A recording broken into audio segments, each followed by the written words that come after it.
no cash, no-show Harry and Meghan threaten to boycott sick King Charles over royal escadenial. The Duke and Duchess of Sussex are once again at the absolute centre of a massive royal storm, as reports emerge that they are ready to completely cancel their highly anticipated return to the United Kingdom. The Californian couple, who famously stepped back from their roles as senior working royals to pursue multi-million-dollar commercial deals across the Atlantic, are allegedly throwing a dramatic tantrum over their security arrangements. Prince Harry and Meghan Markle had planned a comprehensive family trip to British soil, a visit that was meant to bring their young children, Prince Archie and Princess Lilibet, to see their grandfather, King Charles III. However, this family reunion now hangs by a thread following a decisive ruling from the British government regarding who picks up the tab for their protection. The revelation that the couple might ditch the UK entirely has sparked intense debate across the country, highlighting the ongoing tension. The core of the bitter dispute rests on a firm refusal by the United Kingdom government to grant the Sussexes taxpayer-funded police protection during their stay. It has been revealed that the couple explicitly requested 24/7 armed security, a luxury reserved almost exclusively for working members of the royal family who actively serve the Crown and the British public. When the Home Office delivered the final rejection, the reaction from Montecito was swift and filled with resentment.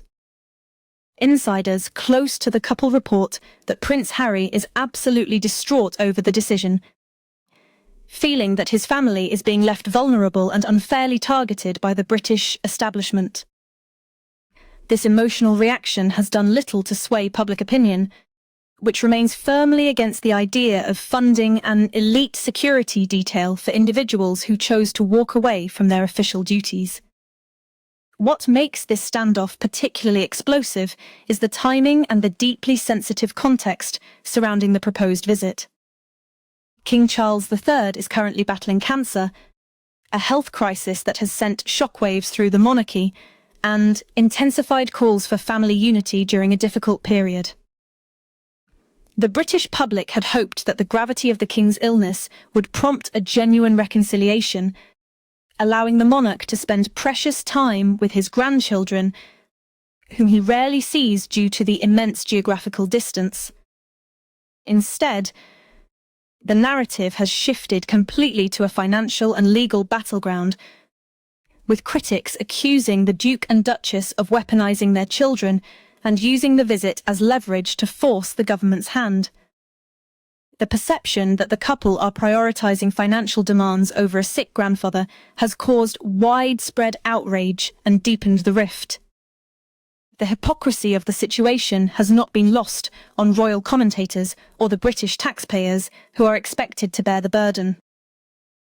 Since their sensational departure from the royal frontline, Harry and Meghan have amassed a staggering fortune through high-profile contracts with global streaming giants, publishing houses, and public speaking engagements.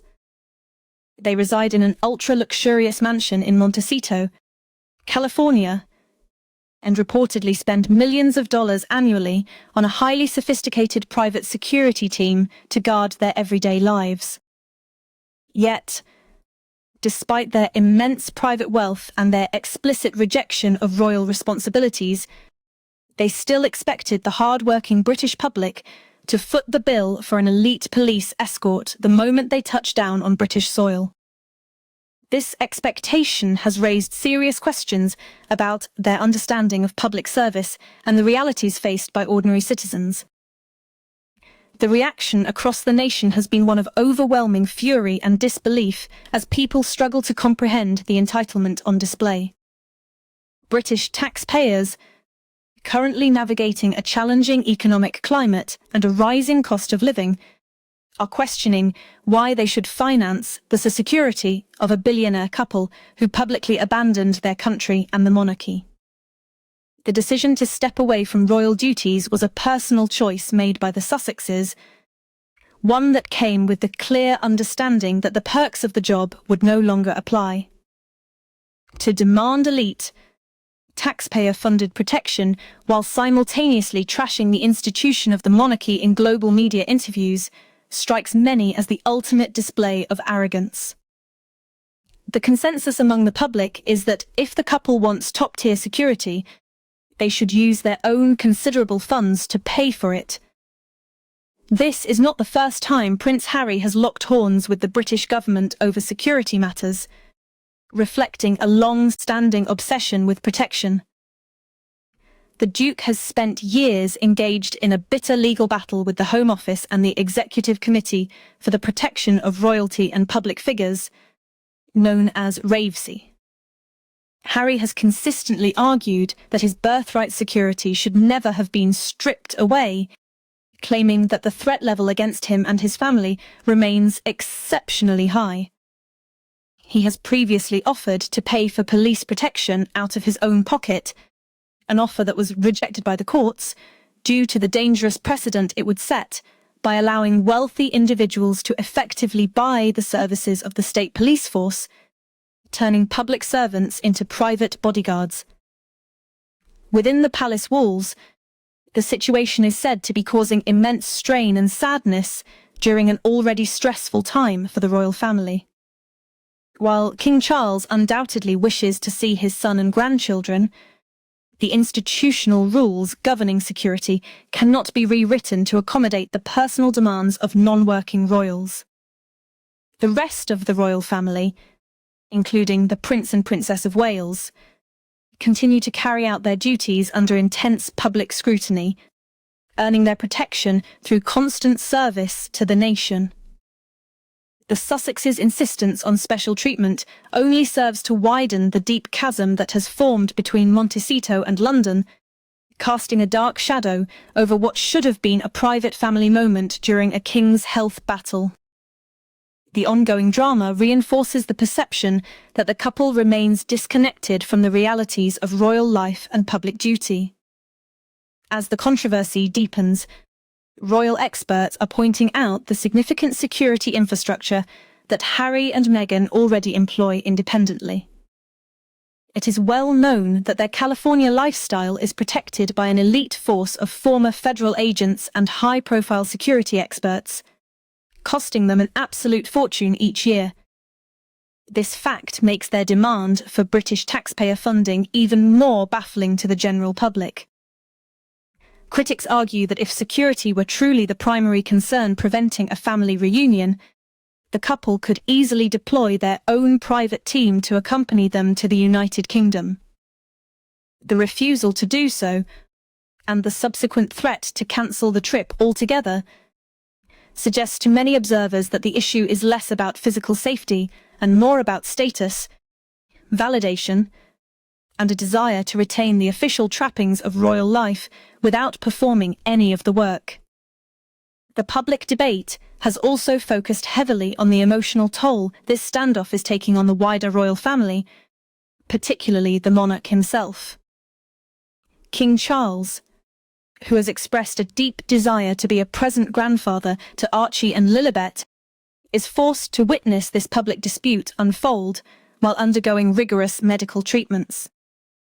The contrast between the King's quiet resilience and the Sussexes' loud demands has drawn sharp criticism from all corners of society. Many feel that Prince Harry's actions show a profound lack of empathy for his father's condition, choosing instead to focus on a legalistic battle over security protocols. This perception has further eroded any remaining goodwill the British public held for the prince, cementing his reputation as someone who prioritizes personal grievances over family loyalty. Furthermore, the legal implications of Harry's demands continue to be a source of intense scrutiny. Legal experts have repeatedly noted that granting the Sussexes automatic taxpayer-funded security would create a chaotic precedent for the British state. It would mean that any former public figure or high-profile individual could demand state protection regardless of their active contribution to society. The Home Office has maintained a consistent and logical position throughout this saga, stating that security assessments are based on current risk levels and official status, not on hereditary privilege or personal wealth.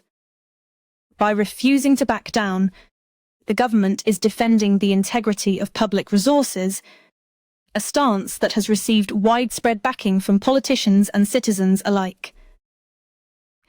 Looking ahead, the future of the Sussexes' relationship with the United Kingdom appears increasingly bleak. Every interaction between the couple and the British state seems to devolve into a bitter conflict, leaving little hope for a peaceful resolution or a return to normalcy. The British public's patience has completely run out, and the government shows no signs of reversing its decision on security funding. If Harry and Meghan choose to carry out their threat and boycott the family visit, it will mark another definitive step in their permanent alienation from the royal family and the country of Harry's birth. The tragedy of a son refusing to visit his ill father over a security bill will likely become the defining image of this fractured relationship, a sad testament to how far the Duke of Sussex has fallen from grace in the eyes of the nation he once served.